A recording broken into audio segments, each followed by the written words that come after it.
stood upon the sand of the sea and saw a beast. Rise up, rise up, rise up, rise up.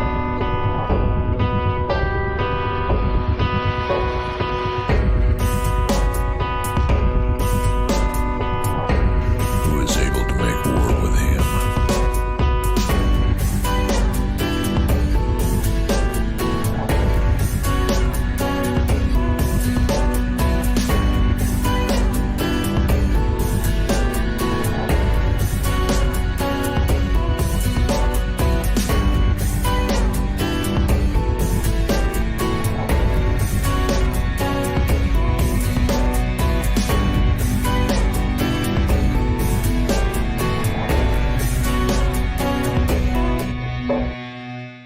Dlaczego mogę siedzieć w ciepłym pomieszczeniu, na wygodnym fotelu, obżerać się tłustymi chipsami i enjoyować ten pokazuje i objaśnia piękny widok? Tak nie wygląda wielki ucisk. Tak w ogóle ucisk nie wygląda. Ok? Tak w ogóle ucisk nie wygląda. Tak w ogóle ucisk nie wygląda.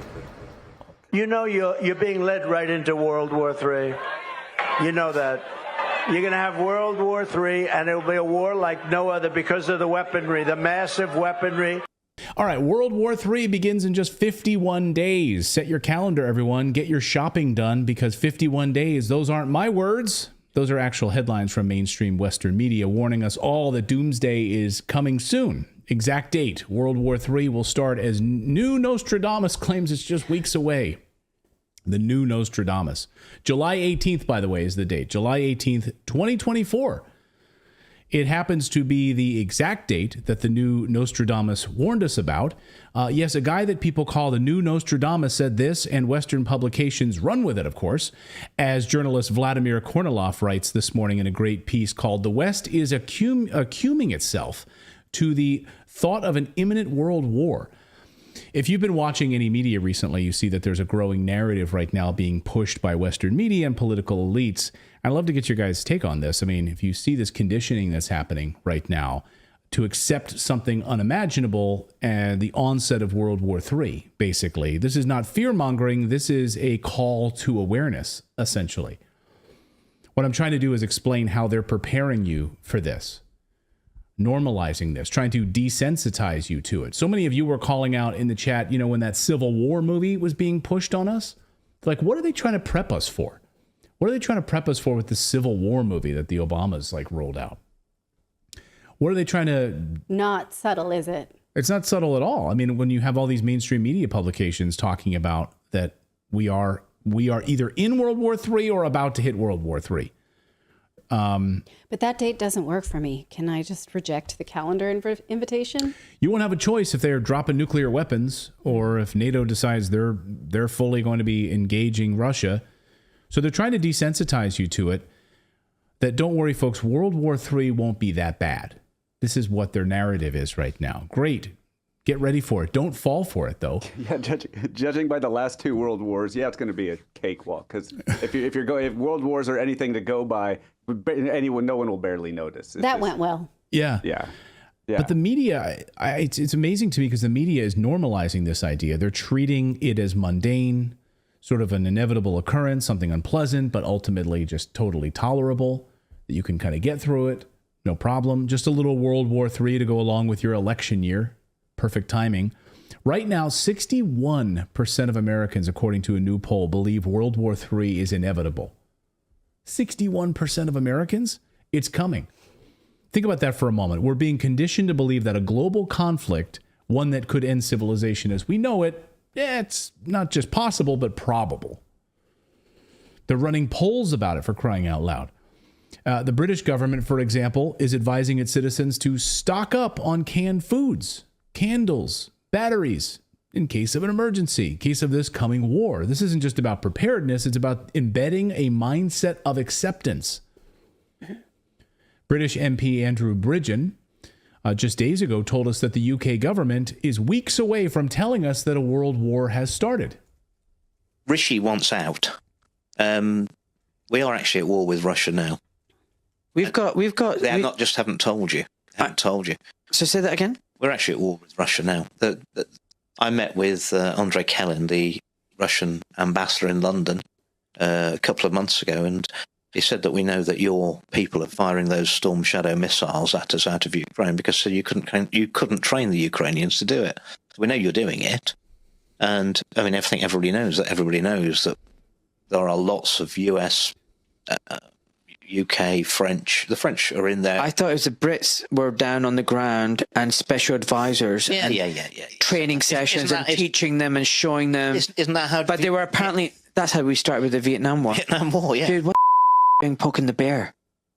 That's really stupid. They're determined to get us into a war with Russia, and thank God we've got someone in Putin who at least has got some brains. Now you sound like a Putin lover. Well, I'm not.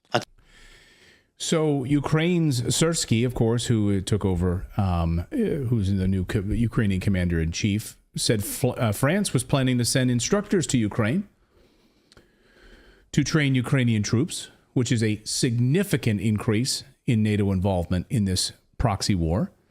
And former President Trump this weekend warned at a rally in front of libertarians that in the next 5 months, we may well be plunged into World War III by Joe Biden. And his intent was to highlight the urgency of preventing such a catastrophe, Trump said.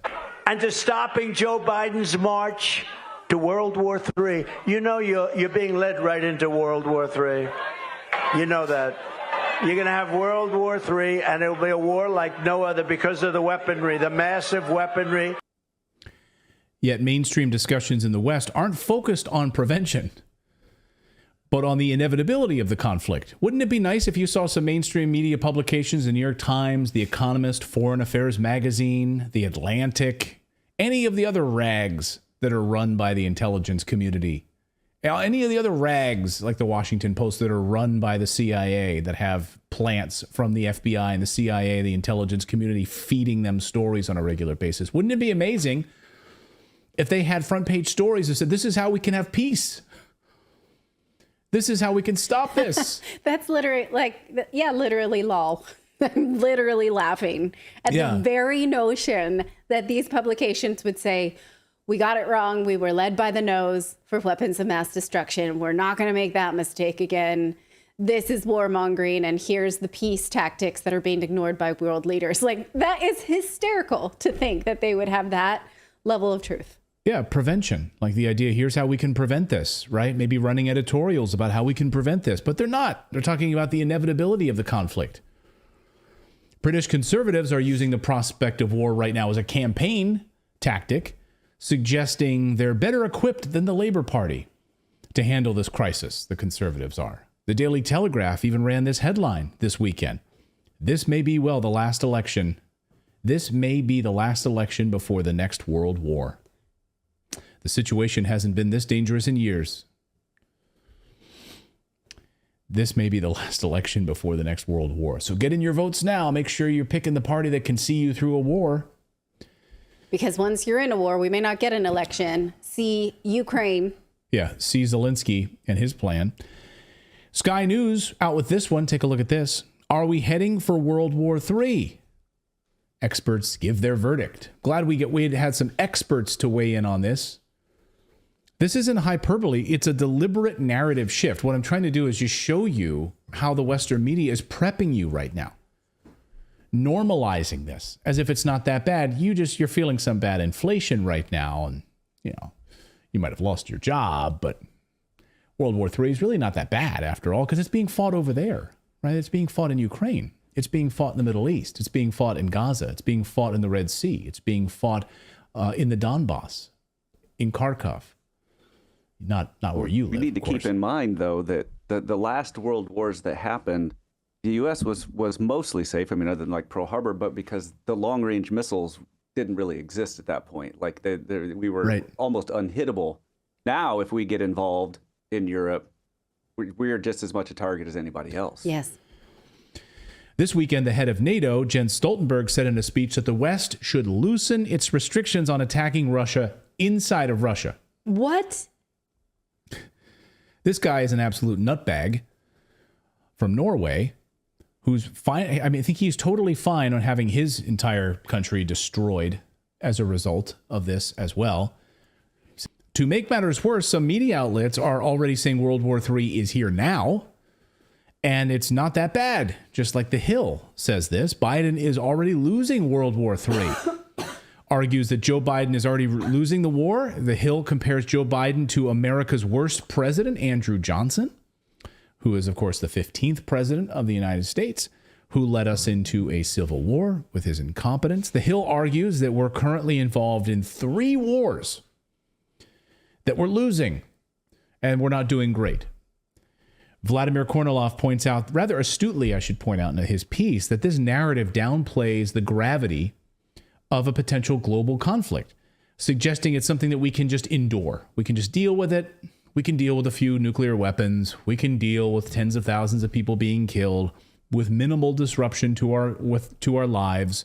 As long as we have a stockpile of canned goods and batteries, we'll be fine. Just like a lockdown, just like a COVID lockdown. Several European countries are reintroducing compulsory mandatory military service. Countries like Germany, Denmark, the Baltic states, recognizing that their professional armies are understaffed. Right now, they need to go to a war footing. We heard that from the UK. They need to be on a war footing, making military service mandatory once again. So this isn't just about filling ranks. This is about preparing for large-scale conflict. Germany, for example, is considering making conscription mandatory for all 18-year-olds, following the Swedish model where both the men and women are required for service, for mandatory service. And they're not happening in a vacuum. This is part of a broader narrative right now being spun to prepare the populace for war. The reintroduction of conscription is a stark reminder that European leaders are not just contemplating conflict, they're actively preparing for it. The normalization of World War III as an inevitable event is danger. It's completely reckless.